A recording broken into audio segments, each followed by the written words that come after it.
تسکین میں ڈھل جاتے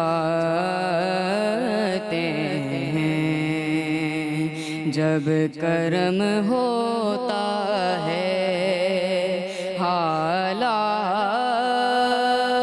حالات بدل جاتے ہیں اپنے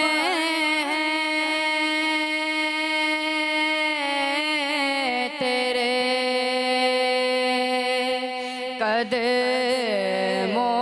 قدموں میں یہ سن کر ہم بھی جو تیرے قدموں میں گرتے ہیں سنبھل جاتے ہیں جو تیرے قدموں میں گرتے ہیں سنبھل جاتے ہیں غم سبھی راحتوں تسکین میں ڈھل جاتے اللہ سبحان اللہ سبحان اللہ بہت محمد مزمل حسین جی آپ کھڑے ہو کے پڑھنا چاہتے ہیں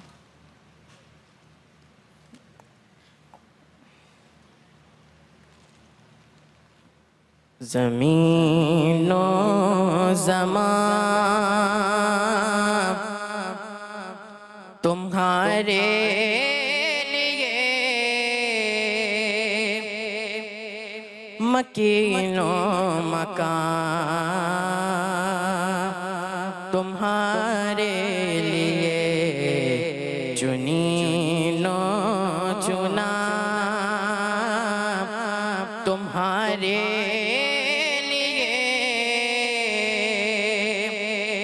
بنے دو جہاں تمہارے لیے دغن میں زبان تمہارے لیے بدن میں جان تمہارے لیے دغن میں زبان تمہارے لیے بدن میں جان تمہارے لیے ہمارے یہاں تمہارے لیے اٹھیں بھی وہاں تمہارے لیے زمین و زمان تمہارے لیے مکین و مکان تمہارے لیے سبحان اللہ سبحان اللہ سبحان اللہ مائک لگا۔ اور جی اب ہمارے ساتھ موجود ہیں معاذیہ کیا نام ہے دوبارہ بتائیے گا معاذیہ معاذیہ ہاں معاذیہ معاذیہ اب میری نگاہوں میں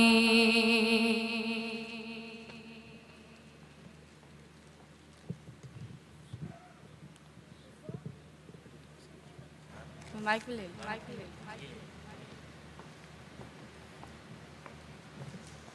اب میری نگاہوں میں ججتا نہیں کوئی جیسے میرے سرکار ہے ایسا نہیں کوئی جیسے میرے سرکار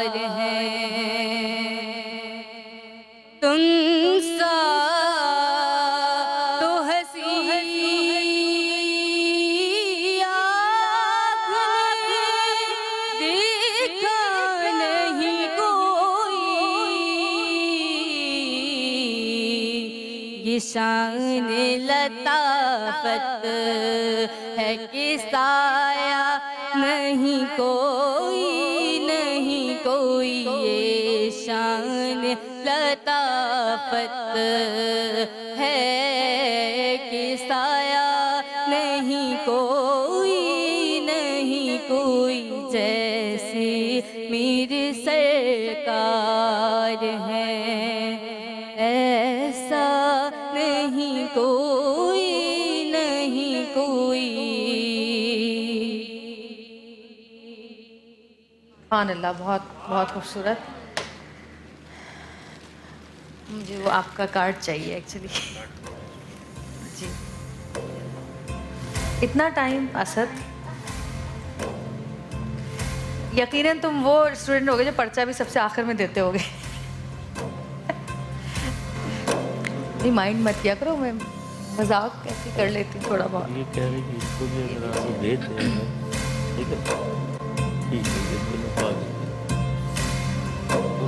ٹھیک ہے ٹھیک ہے. اچھا جی, یہاں پہ متفقہ فیصلہ جو ہوا ہے ہمارے تینوں ججز کا, تو ان کا کہنا یہ ہے کہ نمبر 1 کوئی ایک نہیں, نمبر 1 2 لوگ ہیں جن میں نبیل ابراہیم اور محمد مزمل حسین, دونوں نے بہت اچھا پڑھا. اور سیکنڈ نمبر پہ ہماری مازیہ ہیں. تو جی آج تیسرا نمبر کسی کا نہیں ہے, 2 لوگ نمبر 1 ہیں اور سیکنڈ نمبر پر مازیہ ہیں. تو جی دل چھوٹا نہ کریں, آپ بھی اس دوڑ میں شامل ہیں. آپ کچھ کہنا چاہیں گے؟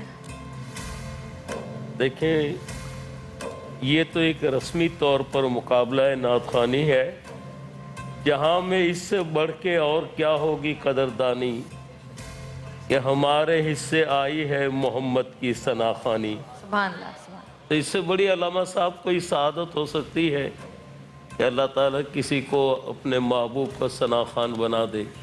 یہی سب سے بڑا اعزاز ہے. اور آپ پڑھتے رہیں, دل چھوٹا نہ کریں. آپ نے یہاں نہیں پڑھا ضرور یہاں ہے, لیکن آپ کو سنا گیا ہے بے وہاں. شک بے شک. اللہ آپ لوگوں کو سلامت رکھے. آمین آمین. اور ہمارے نعت خوان جو حضرات ہیں بچوں کے ساتھ جائیں گے کرشی, فرٹائل اور ملکہ کے گفٹ ہیمپرز. جی دے دیجئے. اور میرے جانے کی گھڑی آ چکی ہے. اور جویریہ بہت بہت شکریہ آپ کا, آپ نے ہمارا اتنا ساتھ دیا.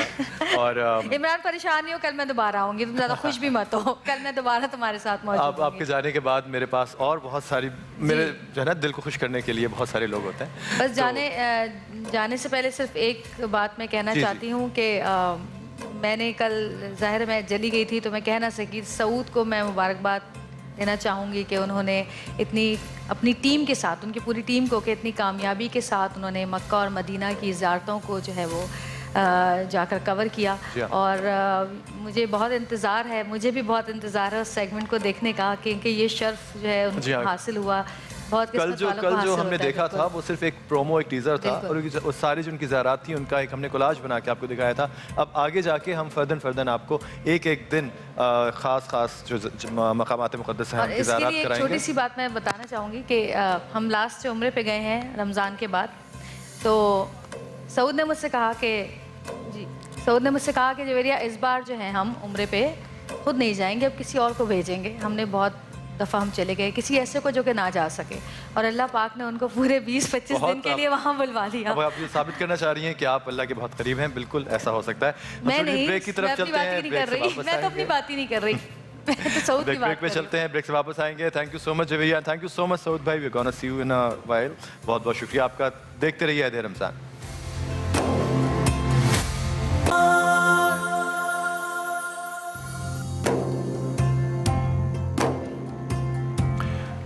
بندہ و صاحب و محتاج و غنی ایک ہوئے, تیری سرکار میں پہنچے تو سبھی ایک ہوئے. جی ہاں, میں جب ہم پہنچتے ہیں ان مقامات مقدسہ پہ جب ہم جاتے ہیں تو کوئی بادشاہ, کوئی فقیر, کوئی محتاج, کوئی غنی, سب ایک ہو جاتے ہیں. آج ایک دفعہ پھر ہم آپ کو ان مقامات مقدسہ کی زیارات پر لے کر جا رہے ہیں, جس کو ہمارے ایک بہت ہی پیارے, بہت ہی بڑے سٹار سعود قاسمی صاحب آپ کے لیے لے کر آئے ہیں. بہت ہی خوبصورتی سے انہوں نے ایک ایک جگہ کو فردن ہمیں وہاں جا کے بتایا ہے کہ کس طرح وہ مقام مقدسہ جو ہے اس کی کیا اہمیت ہے، اس کی کیا تاریخی حیثیت ہے. آج جس جگہ پہ وہ لے کر جا رہے ہیں یہ اتنا ایک ایسا کنواں ہے اور اتنی خوبصورت ایک جگہ ہے جہاں کے فضیلت کے لیے یہی کافی ہے کہ نہ جانے کتنے انبیاء ہیں جن کی تعداد سعود بھائی بتائیں گے کہ وہاں جا کے انہوں نے اس کنویں سے پانی پیا ہے. ایسی جگہوں کو دیکھنے کی سب کی خواہش ہے، سب کی ایک دل میں ایک جیسے کہتے ہیں نا کہ ایک چھپی ہوئی ایک طلب ہے کہ وہاں جائیں اور وہاں جا کے ان زیارات کو دیکھیں. وہ تمام لوگ جو دیکھ کر آ چکے ہیں بہت لکی ہیں، بہت خوش قسمت ہیں، اور وہ تمام حضرات، وہ تمام خواتین، وہ تمام ہمارے مسلم بہن بھائی جو گھروں پہ بیٹھے ہیں اور جو کسی تکلیف کی باعث یا کسی محتاجی کے باعث یا کسی اور وجہ سے وہاں نہیں پہنچ سکے، ان کے لیے ہم یہ زیارات مقام مقدسہ لے کر آئے ہیں. جائیے، جا کے دیکھیے اور اس شخص کو بہت دعائیں دیجیے گا جس نے یہ ہمارے لیے یہ ساری کی ساری مقامات مقدسہ کی جو زیارات کا اہتمام کیا. اور ڈیفینیٹلی پوری ٹیم ایکسپریس ٹرانسمیشن کی جو ہماری عید رمضان کی ٹرانسمیشن ہے وہ اس میں بہت بہت داد کی اور دعاؤں کی مستحق ہے. آئیے جا کے دیکھتے ہیں مقامات مقدسہ کی زیارات کو.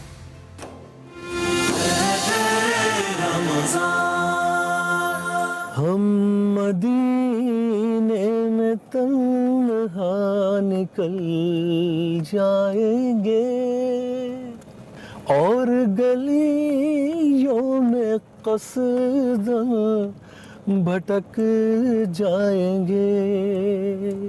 ہم یہاں آ کے واپس نہیں جائیں گے. ڈھونڈتے ڈھونڈتے لوگ تھک جائیں گے. سبحان اللہ، سبحان اللہ. ناظرین، وہ کیفیت ہے جو میں نے ابھی اپنے دل کی کیفیت آپ کو بتائی ہے. یہ مقام، اس کے بارے میں آپ کو بتاتا ہوں. آئیے میرے ساتھ. ناظرین اکرام، یہ وہ جگہ ہے جس کا نام بیر روحا ہے. بیر روحا، بیر کنویں کو کہتے ہیں. اور سالار اعظم محمد مصطفیٰ صلی اللہ علیہ وآلہ وسلم کا قافلہ بدر کے لیے اسی جگہ سے روانہ ہوا. یہ وہ جگہ ہے جہاں سے ہمارے نبی پاک صلی اللہ علیہ وآلہ وسلم کا گزر ہوا قافلے کے ساتھ. خوش نصیب تھے وہ لوگ جو اس قافلے میں شامل تھے. ہم تو اس خاک کے برابر بھی نہیں ہیں جو آپ دیکھ رہے ہیں. یہ وہ مسجد ہے جہاں پہ آپ صلی اللہ علیہ وسلم نے، صحابہ کرام نے، یقیناً مستند تو نہیں کہہ سکتا لیکن شاید اسی جگہ پہ نماز کی ادائیگی کی ہو، کسی جگہ بیٹھے ہوں. یہ درخت جو آپ دیکھ رہے ہیں، یہ پہاڑ، یہ خوش نصیب ہیں جو کہ یہی گواہی دے سکتے ہیں کہ آپ صلی اللہ علیہ وسلم کا یہاں سے گزر ہوا ہوگا قافلے کے ساتھ. بیر روحا وہ جگہ ہے جس کے بارے میں اس جگہ پہ جا کے آپ کو بتاتا ہوں. آئیے میرے ساتھ. جی تو ناظرین اکرام، جب میں گاڑی سے اترا تھا تو میں نے آپ کو بتایا تھا کہ میں اس جگہ پہ لے کے جاؤں گا. وہ خاص جگہ یقیناً جو آپ بھی دیکھنا چاہیں گے. بیر روحا، بیر مطلب کنویں کا ہوتا ہے. یہ وہ کنواں ہے جہاں پہ 70 انبیاء کرام نے پانی پیا، جن میں حضرت یونس علیہ السلام، حضرت ابراہیم علیہ السلام، حضرت اسماعیل علیہ السلام، حضرت نوح علیہ السلام اور بہت سے انبیاء کرام اس کنویں سے سیریاب ہوئے. اور خاص بات یہ، ہمارے آقا محمد مصطفیٰ صلی اللہ علیہ وآلہ وسلم نے اسی کنویں سے پانی پیا ہوگا.